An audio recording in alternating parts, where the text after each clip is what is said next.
विरारच्या अर्नाळा समुद्रकिनारी आज सकाळी घडलेल्या दुर्घटनेत नालासोपारा पश्चिमेतील 14 ते 17 वयोगटातील 4 अल्पवयीन मुले समुद्रात बुडाली।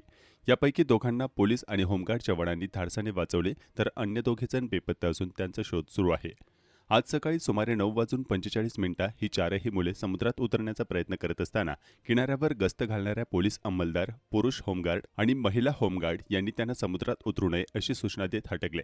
त्यानंतर गस्त पथक पुढे निघून गेले असता ही मुले पुन्हा समुद्रात उतरली। काही वेळातच मुलांनी मदतीसाठी आरडाओरडा सुरू केल्याने पोलीस आणि होमगार्ड जवानांनी तातडीने घटनास्थळी धाव घेत पाण्यात उड्या मारल्या।